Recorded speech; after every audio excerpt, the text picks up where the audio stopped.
Nicolina Foti and I. Nicolina is the Farm to School coordinator for the Saratoga Farm to School project. And I helped to write the grant. So as one of our grant responsibilities with the New York State Ag and Markets Farm to School project, we said that we would do some kind of networking meeting with people. At the time we said it, we thought we'd be doing it in person, but this is actually better, you know, because we can reach people from all around the state. And I know everybody's, you know, used to or even getting tired of these Zoom meetings, but they are useful in their way. So, last week we had a program on reduced oxygen packaging, and more specifically on, we were seeing if schools would be interested in doing vacuum sealing as a way of, you know, keeping produce that's ripe in the summer when schools aren't in session and freezing it so that you can use it later on in the year. And we did record that one. So if you're interested, send Nicolina or I an email and we can send you the recording of that. And we are going to record, we are recording this also. So both of the recordings will be on our Farm to School website in the future. And we are going to hopefully be working with the Cornell Food Venture Center to set up procedures for vacuum sealing for schools to use, so that each school doesn't have to try to get the proper paperwork for that. So be looking for that in the future. But so for today, our topic is on making the most of your geographic preference bidding. And Mark Bordeaux and Julie Raway, who are from the Broome Tioga BOCES, are going to be presenting today. So we thank you very much for offering to present, Mark and Julie, and I'll let you introduce yourselves. And like I said, you know, don't be shy in your introduction. You guys are a great resource. So you can take it away, Mark. Thank you, Diane. Oh, good. Oh, yep, go ahead, Julie. Mark. Well, I was just going to, Mark, go ahead and introduce yourself and then we'll get started. Okay. Good afternoon. My name is Mark Bordeaux and I'm thrilled to be here today.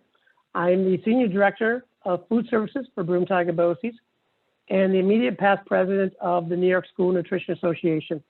I've been a school director for 30.5 years now. I will be retiring end of June. It's been an amazing career, the most rewarding thing as far as a career I could ever think of and imagine. So it's been a great ride. Looking forward to what's next, but I am thrilled to be here with Julie today to talk about geographic preference bidding. Thanks, Mark. I'm Julie Raway. I am the registered dietitian for Broome Tioga BOCES. I have been in school nutrition 12 years. Very sad to see Mark retiring, but happy for him. So it'll definitely be a change, but good. We'll keep moving forward, especially with our farm to school efforts. So I'm going to dive right in today and share some information about our geographic preference bid and kind of our farm to school process with it.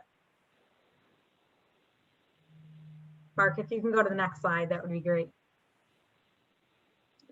A little background on our program. So we are part of Broome Tioga BOCES and we have trademarked our school nutrition program, which is called Rock On Cafe. We do breakfast in the classroom, lunch, summer meals, after school snack. We do have a dinner program and a fresh fruit and vegetable snack program. So we cover 15 school districts in the Binghamton area. And we have about over 400 staff and 65 kitchens. We're serving about currently right now 20,000 lunches and 12,500 breakfasts a day, with 63% students qualifying for free and reduced meals. As most everybody knows, this year all students can eat for free, which is great for the programs. So just a little bit of background information. Our group we all talk about New York Thursdays later, but that's a picture of our managers and directors with all their New York Thursday t-shirts on. We really promote that program. And I would encourage everyone to check out our website. We do have information on there about our farm to school program. Next slide, please. Throughout the presentation, there's going to be quite a bit of information, and a lot of this came from the USDA Procuring Local Foods Guide and also the Ag and Markets Local Food into New York State Schools. So just encouraging everybody to check out these resources, and just wanted to reference these as we go throughout the presentation. Next slide, please. So today, as we talked about, we're going to be focusing on geographic preference bidding. Now, when you want to purchase local foods or foods from New York State, there's many ways you can do it. We're going to be talking mainly about geographic preference bidding today. And it's designed specifically to buy locally unprocessed or extremely minimally processed foods. If it's picked off the vine locally, you can purchase it through a geographic preference bid. If it's minimally processed with no ingredients added, you can also buy it locally through a geographic preference bid. It's really helpful because you can narrow down to products and areas of where you want to define local. And this gives you the authority to define what does local mean to you. Now, you can't say local as the farmer next door or the farmer on Hill Road in the town of Fenton or anything like that. You have to give it a range of an area, but this helps you clarify and understand what your local area is, and you define local again. So when we talk about minimally processed, this is a great slide that really talks about what minimally processed is and what local is. So again, you define what local is. So you can define 150-mile radius. You can define the county of Saratoga. You can define it as New York State. You can define what you mean by local. And these are the items that you can include on there. So you include frozen, sliced, washed, packaged, dried, and pasteurized. But it's been cooked, heated, canned, pickled, or items have been added to it. For example, you can do a geographic preference bid for unflavored milk.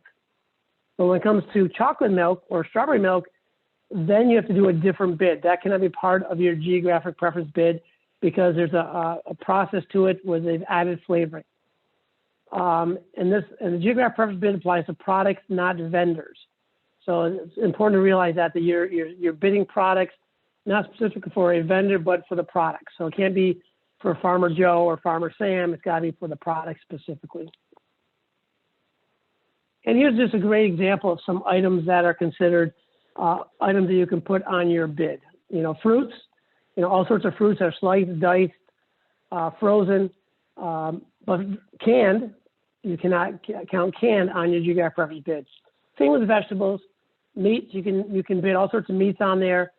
But again, if you can do a ground beef, for example, but if there's seasonings and different additives to that ground beef, it now can no longer be part of the geographic preference bid.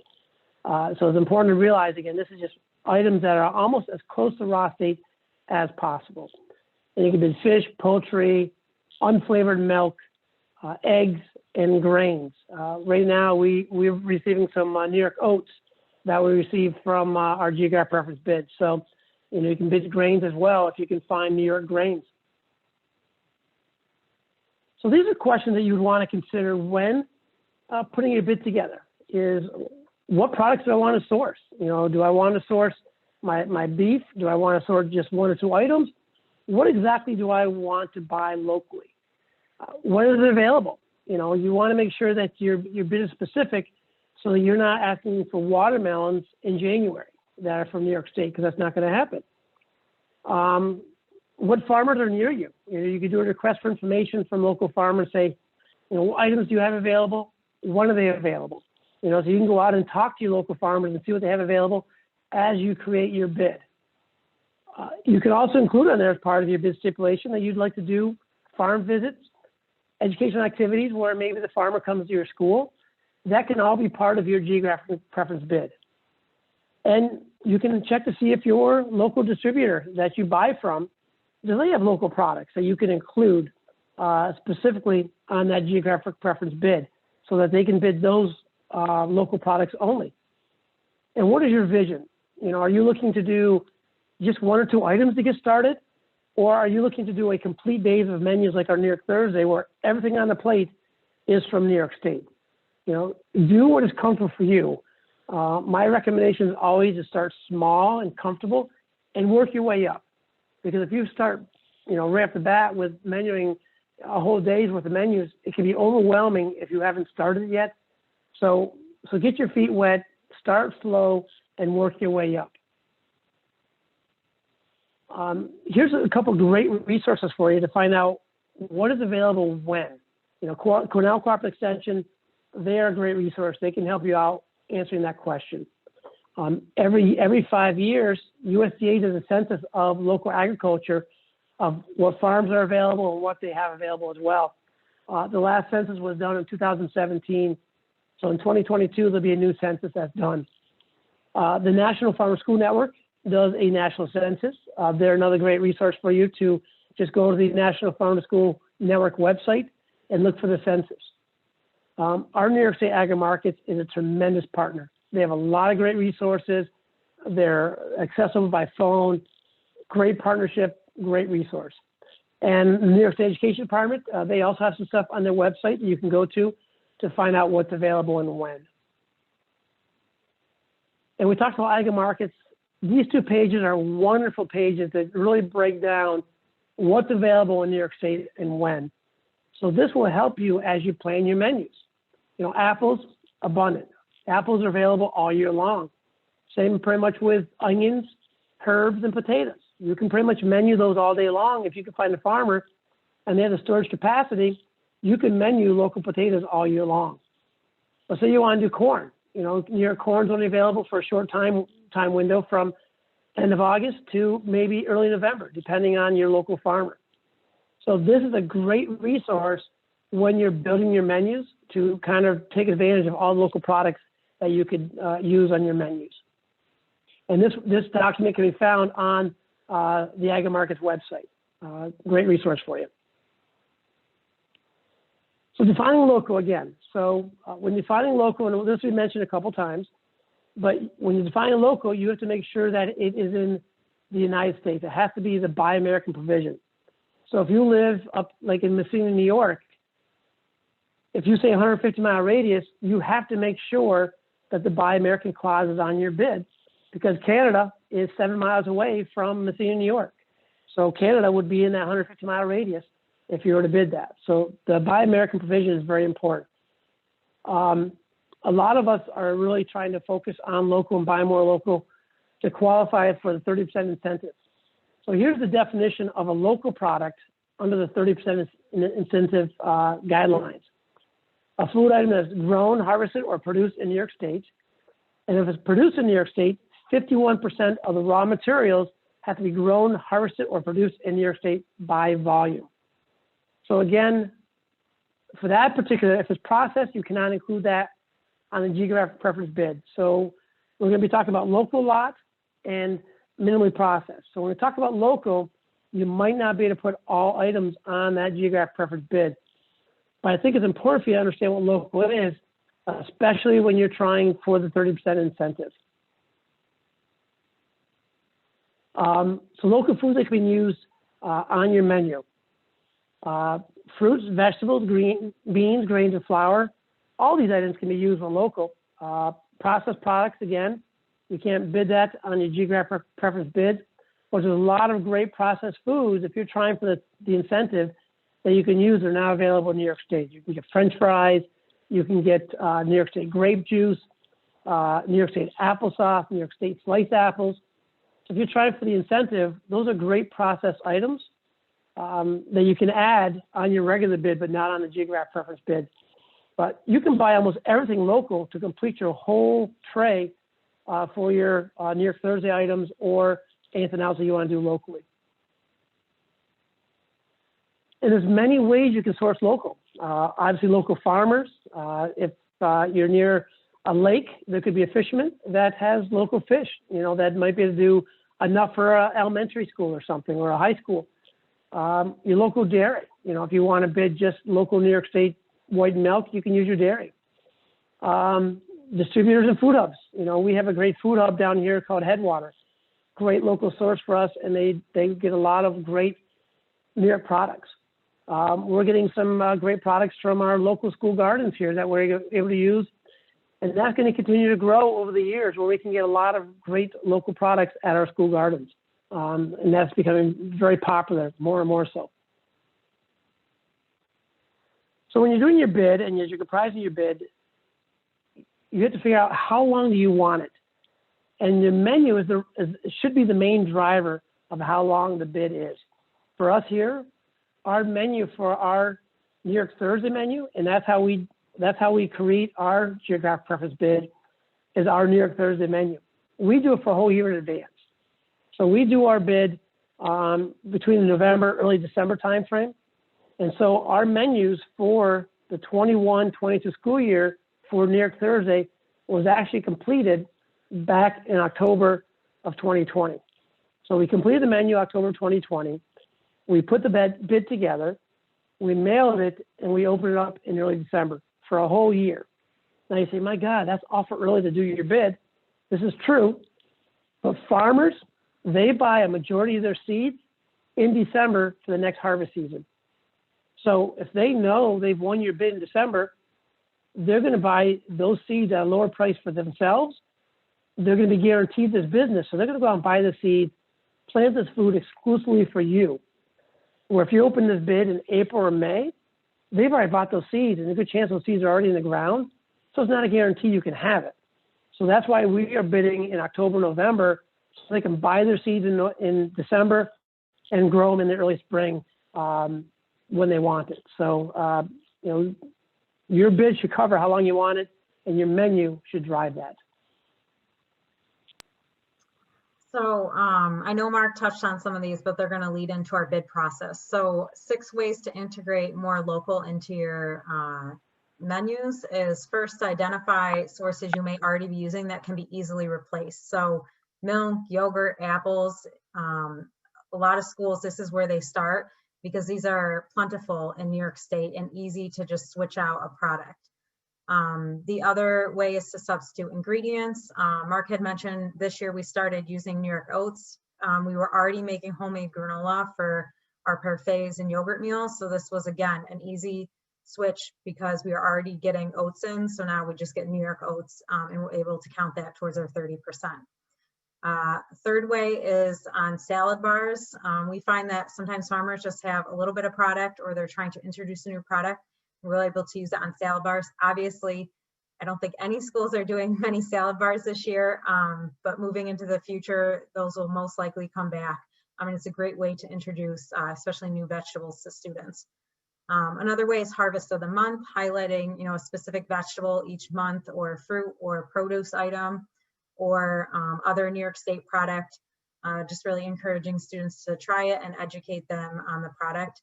And then fifth, another way is through New York Thursdays, which we started out with 5 of our districts. We have 15 districts. So we started out with 5 of them doing New York Thursday once a month a few years ago, just to start small, work out any of the challenges.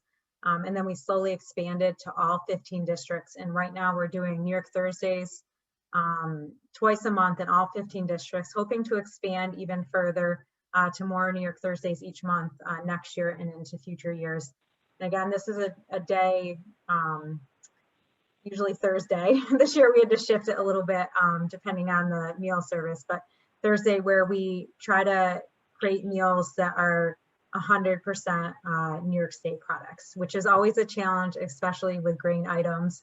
I think a lot of schools find that a little bit challenging, but we do the best that we can. And then the last way is just developing new recipes. We tend to look at what Mark showed earlier, like what is available when, and talking to some of our farmers and distributors and trying to incorporate new products into the menu, especially if they're very plentiful in New York State. We try to come up with recipes that students will enjoy. Next slide, please. So the 5 steps in our procurement process are planning, drafting specifications, advertising a solicitation, awarding the contract, and then managing the contract. And I'm going to go through each of these as we talk about how we draft our geo-preference bid. Next slide, please. So the first step is obviously planning. You want to have the menu drive what you put on the bid. So for us, like Mark said, we actually did our menu in October this year for all of next year, so that we could figure out what products we need, and that will drive the bid. Again, this has developed over many years. Originally, we didn't really menu plan that far in advance, and then we started menu planning maybe 6 months in advance. And then once we actually had a meetup with the farmers we work with, and they shared that they buy their seeds at a discounted price in December. Once we heard that, it was like, well, we need to start planning earlier so that we can get the products we want And also, you know, they can save money on seeds and hopefully pass that cost savings down to us. So again, you know, planning the menus, and then what we'll need with those menus, how much, delivery and pickup. One of the biggest challenges, and most everybody knows this who's involved in farm to school, is delivery. Especially for us and a lot of other districts. We have, you know, 65 buildings, and not all farmers or food hubs or distributors will deliver to each building. So we definitely want to consider delivery pickup and how that impacts us getting products or not. Looking at storage capabilities, you know, if we're getting something in frozen, do we have enough freezer space in all our buildings? Dry goods, do we have enough space for that? And how long we have to store it for? Just making sure that the way we menu plan and what we plan to bring in, we're able to actually have the capacity to hold it. And then last, looking at staff capacity, you know, many schools right now are very short staffed. And we have to look at, you know, the capacity and whether they're able to, you know, chop up potatoes, shred cabbage, you know, do we need to get it in shredded if it's available, just to make it, you know, I want to say easier, but practical and possible to serve certain menu items. And then also looking at the skills. One of the grants we're working on right now, we're talking about having in culinary training. We actually had it planned for this coming summer and previously, but of course with COVID, we want it to be in person. So we're waiting to have that culinary training with our staff so that they have the skills to process some of the New York State products. Next slide, please. So finding your source, well, our process is really to, you know, once we hear that a farmer's interested, or we work with 2 partner agencies right now, Cornell Public Extension and Food and Health Network, who help us connect with farmers and food hubs and distributors. Once we find our source, we usually go out and take a visit to the farm, learn about the products that they have. And of course, the sources can change depending on, you know, what's available, what they have available, and what we need. So again, just always keeping an open mind with where you might find a source, and just having the conversation up front to figure out if it would be a good fit for schools. Next slide, please. And then after we find our source, or what we think is available, we develop recipes. So within our group, we have a team of managers and directors who work on recipe development. Sometimes we pull, you know, items or menus or recipes from another district or another cookbook, or sometimes we figure out we have a product and we try to create them ourselves. We really want to make sure that the recipes are success, so it takes a long time for this to happen. Sometimes we only develop a couple new recipes a year. So we want to really take the time, because once we develop these recipes, then we go ahead and we taste test them with students. So next slide. So we have taste tests. We try to have for one recipe taste test in several of our schools to make sure that, you know, we're getting a wide variety of feedback from students. A lot of the taste tests are fun. We try to make them interactive, fun. It's also a good education lesson for students. This particular taste test you're seeing here is with cabbage. And a lot of times we'll actually bring like a cabbage in, because a lot of kids haven't seen the cabbage before it's processed into the food. So we try to show the product. There was one time I was at a school and we were taste testing roasted beets, and a kid came up to me and he's like, "Are you talking about the headphones, like the beet headphones?" And I was like, "No, I'm talking about an actual beet that grows in the ground." So we always try to have the product there and showcase it, but taste tests are really important to introducing students to the food. And then the picture on the right you see here is a new voting system. In the past, we used to have a voting system that was just yes or no. And we found that like, maybe that's not the best way to do a taste test. And we changed it to, I tried it, I like it, I'm not a fan of it, because everybody does not like all foods. And we just wanted to make it more positive. And it's okay if a student doesn't like something. It's more important that they actually tried it. Because a lot of times that's the hardest part, is getting them to just try it. Next slide, please. So once we taste test the recipes and we decided that we think they're going to be a success, we go ahead and we develop our menus. So this is just a snapshot of our menus for next year. We do menus September through May. We usually leave June off because schools are trying to reduce their inventory before the summer. So we go through and we draft these menus. Of course, they're subject to change depending on, you know, what happens with product. But this really gives us a guide, the farmers and distributors, or anyone who wants to bid, a guide of what we want to serve on the menu. So at the top, we have some items that we plan on doing all the time. Obviously, not all of these can go on the geo preference bid, as Mark explained earlier. But again, just trying to plan what we're going to do in advance so that farmers can grow product for us. Next slide, please.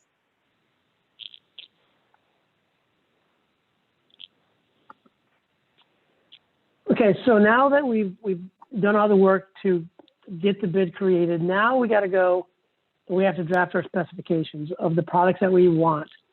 So you want to do the item description. What requirements are you going to require on your bid? Do you want your farm to be GAP certified?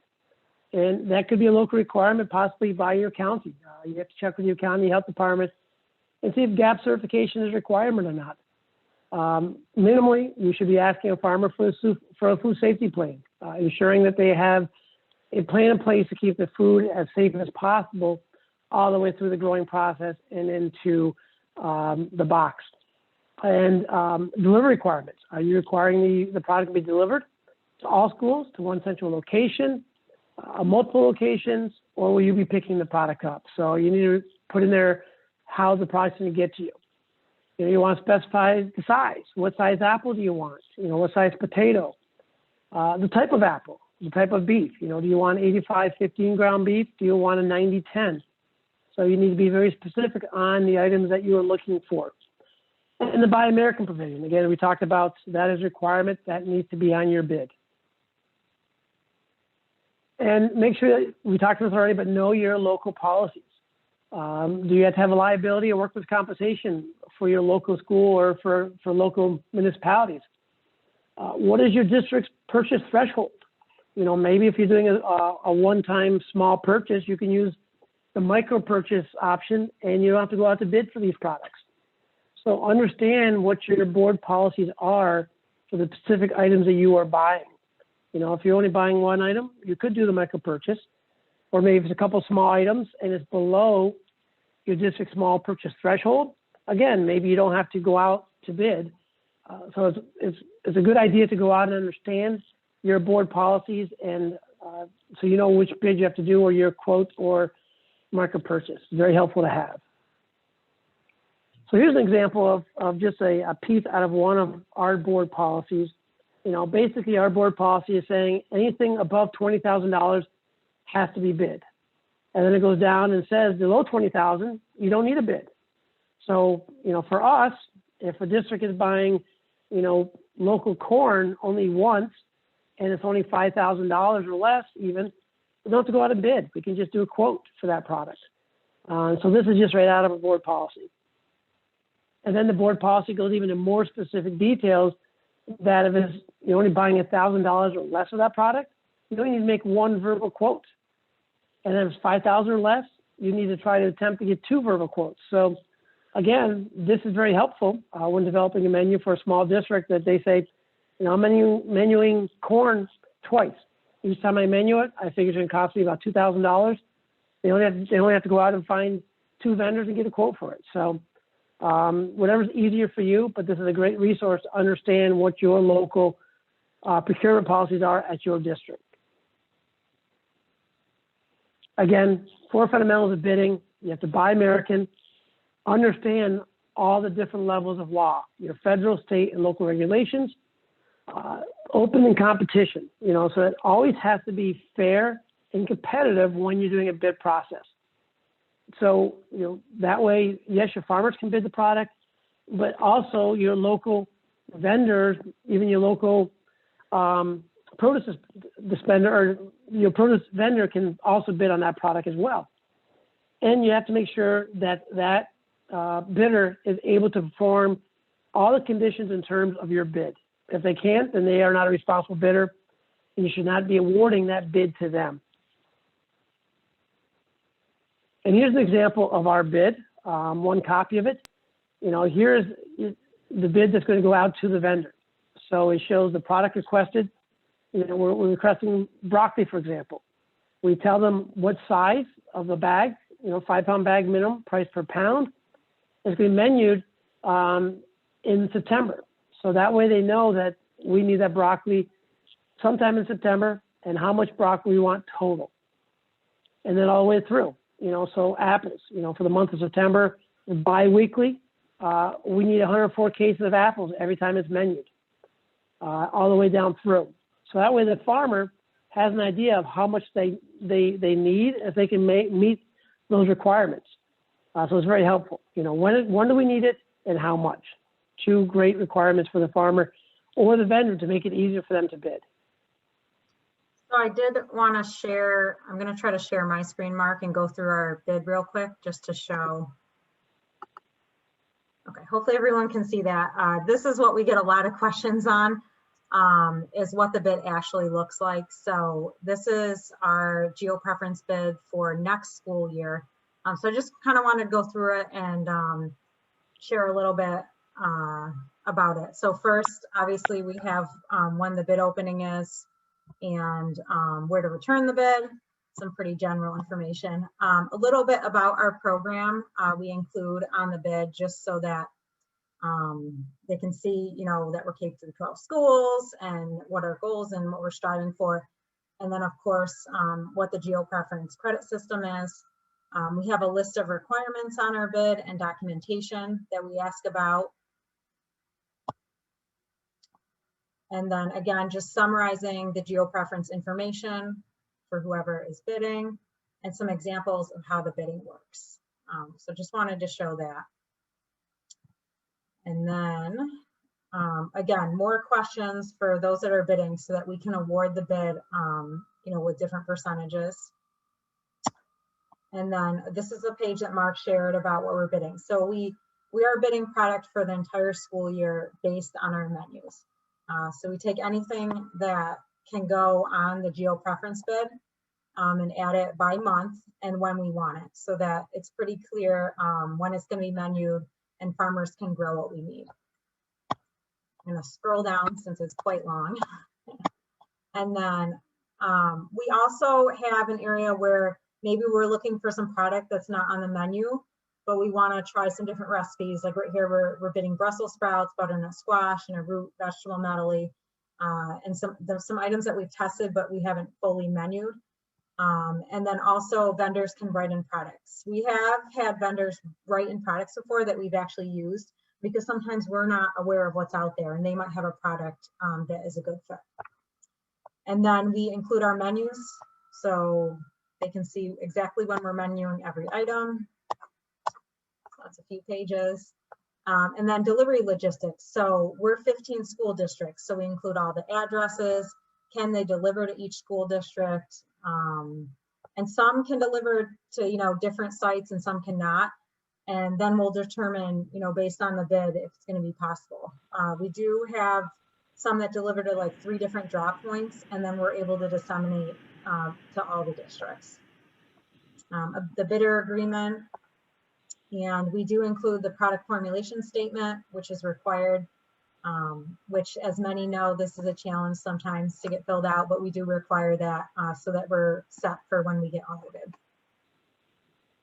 I'm going to stop sharing, but I thought that might be useful to see the full document of how we do our geo-preference bid. Thanks, Julie. Yeah, that's a great sample. And one thing I just want to talk about really quick is Julie talked about delivering where we have 3 hubs. We're thrilled that hopefully by August we're going to be purchasing a refrigerated truck so that we have the option to go pick up the products directly from the farm or just have it at one central location. We really think this is going to be a game changer for us as far as expanding out to get more farmers to be able to bid our bid because a lot of the farmers just can't deliver to us. So I really think this is going to be a game changer and allow more competition and allow us to buy from more locally sourced companies. So once your bid is complete, you need to advertise. And we really, one thing that we're trying to do more, hopefully over the next year, is, we've all done it. We create the bid, we throw the newspaper, and then hope for somebody to submit the bids. Really go above and beyond that. First, hopefully by now that you've got to this point, you have a good idea of a couple of local farmers who are going to be willing to bid on your bid. But just in case, you need to put it at least in the newspapers, but you can put it on your website, social media. If you know the farmers, you can email it to them. Do your district newsletters, your menus. Promote to any place you can to get as much competition as you can to make it fair and competitive and to allow you to grow your farm to school program to get more local programs. So definitely promote your bid once it's completed.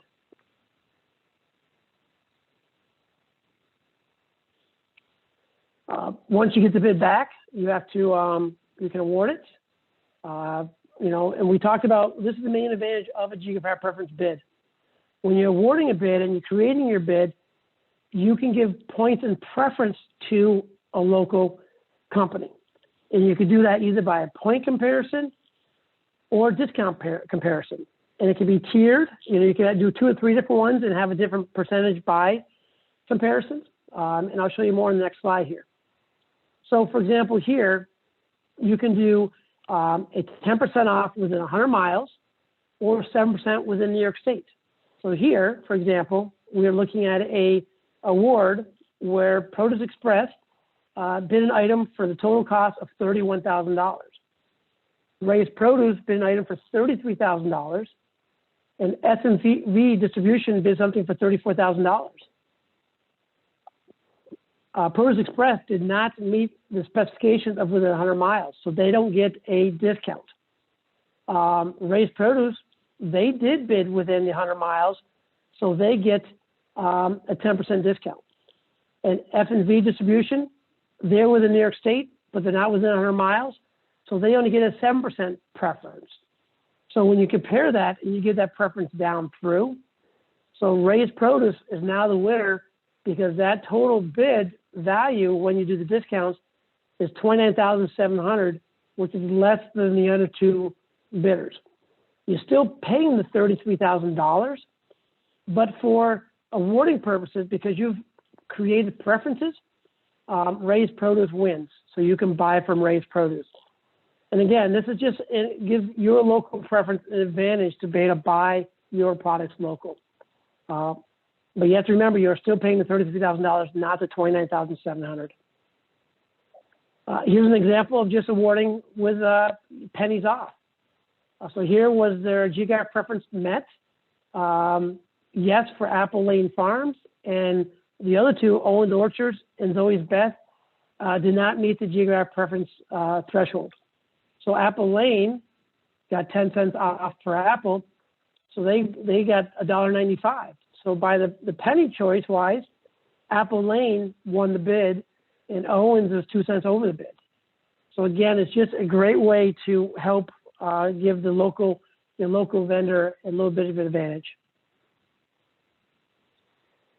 And here's an example of the actual award. Again, now we're just awarding the bid and what the price was from what everybody bid. So, and we send this award out to the farmers, so the farmer knows who won which product. So it says who won it and the award price. Now it's time to manage your contracts. You need to go out, you need to communicate, make sure your farmer, whoever won the bid, understands that they've won the product and that they know the date that's going to be menued and that it's going to get to you in time. You have to make sure that, if there's credit checks need to be done, create your purchase order. Again, we talked earlier about proof of insurance. Everything that you need needs to be done before you buy that product. If you're qualified for 30%, do you have the correct paperwork? Have them send you a sample of what they've done for that paperwork. So everything needs to be done, and this should all be done before you buy the product. And once the bid is awarded, you should be contacting and constantly communicating with that farmer or award winner to make sure they can meet the bid. Because maybe between the time that you awarded the bid and the time it's menued, maybe we had a hailstorm. Maybe there was bad weather. Maybe there's a drought. So maybe they no longer can meet those specifications, but they never told that to you. So keep in constant contact with your providers to make sure that they can continue to provide that product, and nothing's going to stop them. So communication is always key with your local farmers especially. So as Mark said, promoting the bid, but also promoting the farm to school efforts that you're doing. So we do a lot of promotions with our partners. Cornell Choir Extension takes the lead on what you see here on the left, which is a new newsletter that we released this year. It's monthly. And this is sent to all the district PR people, all the districts I send it to. It's also given to some of our local legislators. Really just promoting our program, getting the word out about it, what we're doing each month. So we're very excited about that.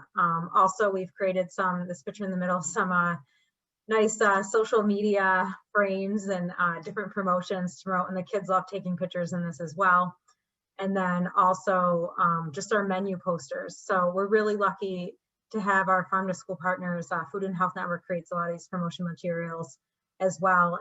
And we typically have posters every month printed. We didn't do it this year with COVID, but every month printed and right in the cafeteria advertising the New York Thursday coming up. And we also post on our social media pages. So again, just promote your program as much as you can. It never hurts to repost things, reuse some of the same information, because a lot of times it's just reinforcing the great work that schools are doing. Next slide, please. So I did want to also take a minute to share a video, but just again, video is a great way to promote the program. I'll be honest, we just started doing videos this year. I'm not a big fan of getting in front of the camera, and a lot of others aren't, but people love watching videos, and it really makes it real. So again, just if you can do videos, if you're taking video of kids, just making sure that it's approved by the school district.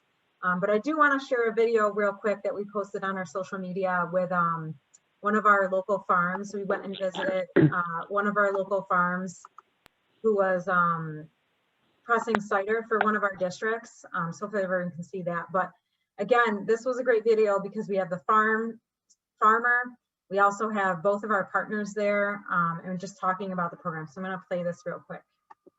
Hi everyone, we're here today at Russell Farms where cider is being pressed. We're here with our farm to school partners. So we have Erin from the Food and Health Network and Tara from Cornell Cooperative Extension, Broome County, and Mike from Russell Farms. All right, so today we are in our new cider facility. We are pressing New York State apples today. The cider we're pressing today is going to the Windsor School. So we do appreciate the business that we are getting from all our New York State schools. Great, yep, and we're thrilled to be here.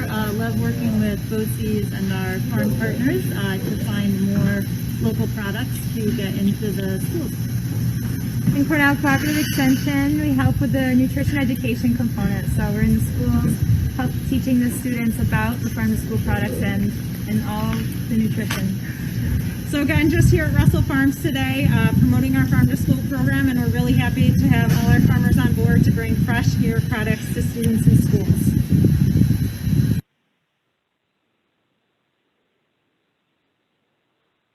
So that's just one example of a video that can be done. We have been doing some live videos. That one had to be pre-recorded because at the farm there was no cell service. So just as much as you can promoting through videos. I know there's a lot of other districts across New York that have done some great videos as well.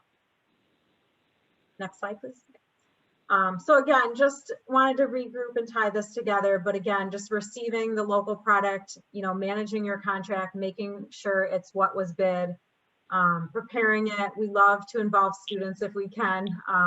Haven't so much this year, but in the past we would get sweet corn in, the kids would help peel it, which really is a great education lesson for them, and also helps the cafeteria out, and it's fun. And then serving it on the menu and enjoying it. So we're really proud of the work that we do, and I know a lot of other districts across the state are as well. And there's nothing better than seeing New York State products on the menus. Next slide, please.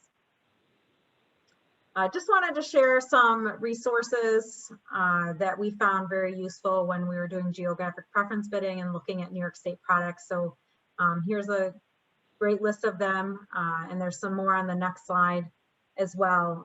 But I just want to point out market share, like the seasonality charts, looking at what's available. That's a good place to start. And then some of our other, you know, resources here that you might want to check out. Next slide, please. And that's it for what we have on geo preference bidding. I see there are some questions in the chat. Here's our contact information. If you ever want to reach out to us, I know Mark is retiring, so his email might not work after June. But feel free to reach out. And I see there's some questions in the chat. So I don't know, Mark, do you want to, I can read them. Before we get to the questions, Yep. First of all, I just wanted to ask everybody to put in the chat what school district you're representing, whether it's a school district you work for or work with, either as a producer or a cooperative extension. And then I'm going to do a poll, which is just for kind of evaluation questions. So after this poll, then we'll go to questions.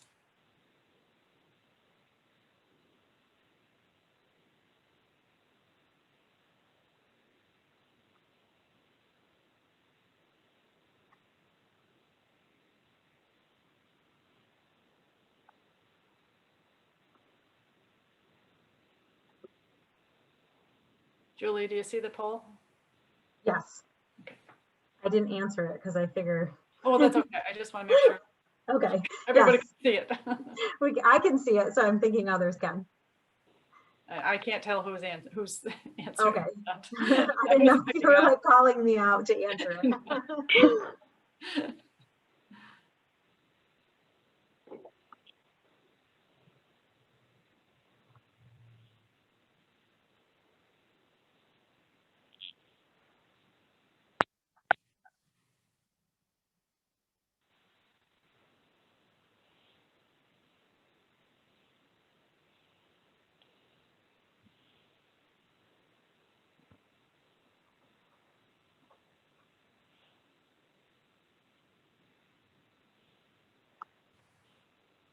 How the survey look, Diane? You get everybody to answer? Yep, we probably did. So if people want to unmute themselves, actually one person asked where they could get like the New York Thursday tablecloth and. Yeah, a lot of our promotional materials are ordered through, well, Food and Health Network, who we partner with, order them. And I know like the t-shirts came from a local company called Muckles Inc. I think we also, I don't know exactly where the tablecloths come through. I can find out the information, but I think a lot of the vendors we work with are local in our area for those items. Okay. So yeah, there weren't that many questions in the chat. So, and we don't have too many people on. So if anybody wants to ask a question, please just unmute yourself. And I'm glad you shared your contact information, Mark. I saw some questions earlier, so I can just read them off and we can answer them to get started. I think Becky had all of hers answered. Did the Board of Education approve to use the geographic preference bid or geographic preference?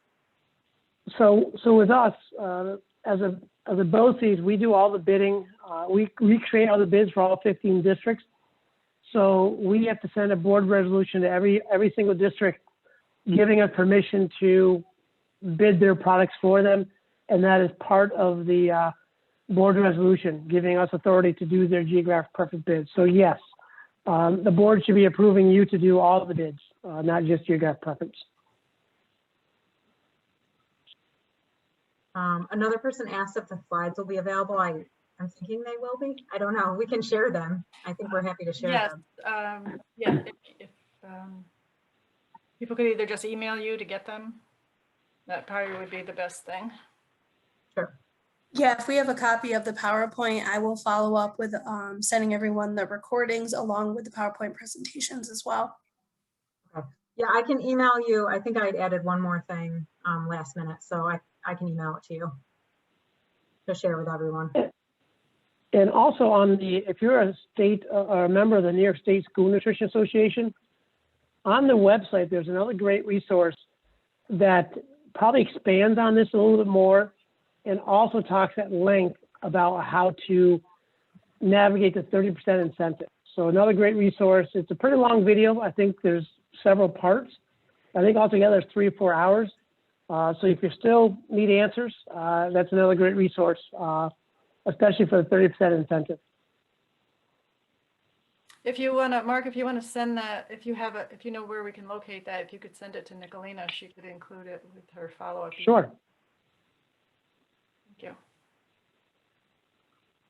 I'm just sharing results from the poll, which is, I guess everybody either met their expectations or exceeded their expectations. So, and increased their knowledge.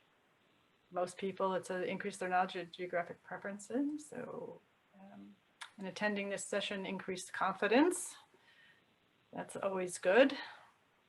And then after attending the session, I am more likely to use geographic preferencing, 78%. So I think this was, and then which position describes, okay, so 44% were school food service directors or assistants.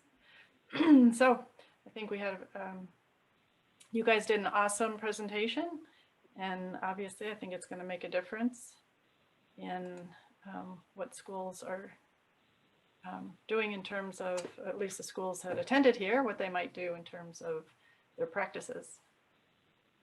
So thank you very much. It was our pleasure. What was that, Nicolina? Thank you for joining us. We really appreciate it. I've learned a lot myself, so thank you. Happy to share. Thanks for inviting us. Yeah. And good luck for everybody the rest of the school year. Wish you much success. And hopefully next year we'll be back to some type of normalcy, I hope. Mm-hmm. Oh, I did have a couple of questions myself. One was,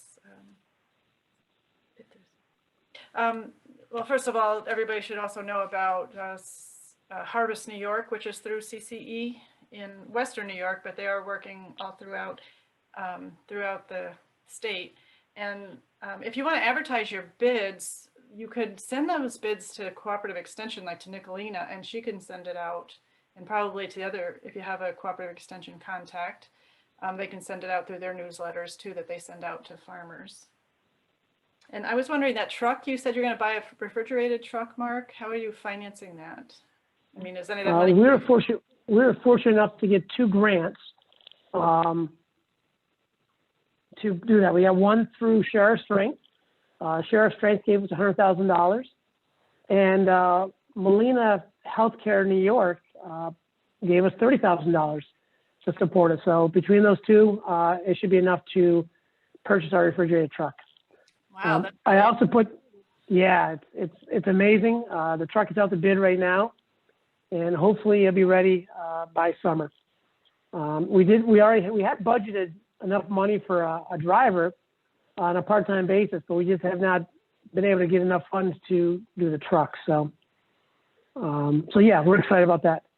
I did put the link to the 30% incentive summit in the chat box. So Nicolina, if you want to share that with everybody, it's there right there for you.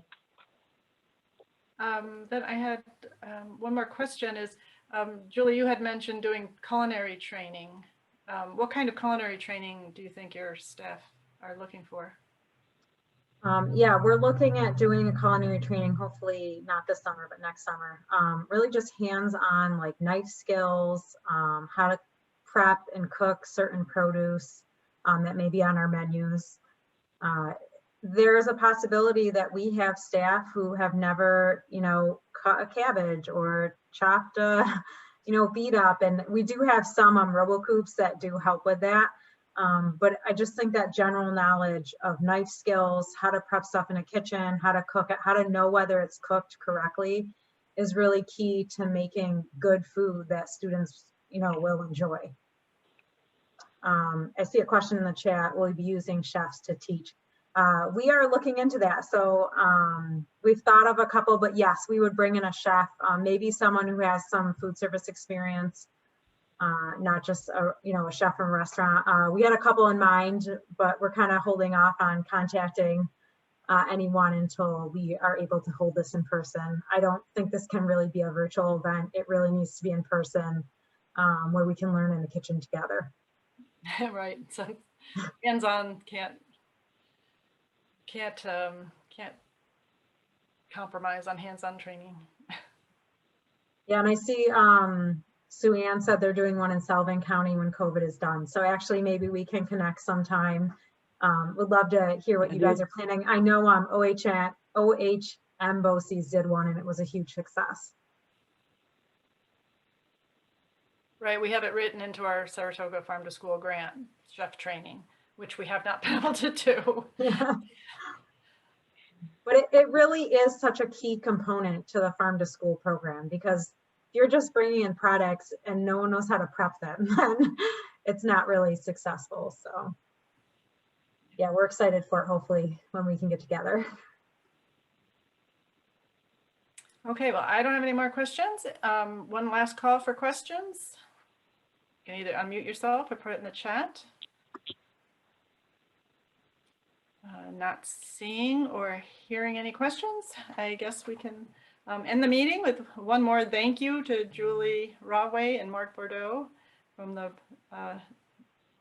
Broome Tioga BOCES. Thank you very much. Thank you. Thank you. It was a pleasure. Thank you. All right. Have a good day, everybody. Bye-bye. You too. Bye-bye. Bye.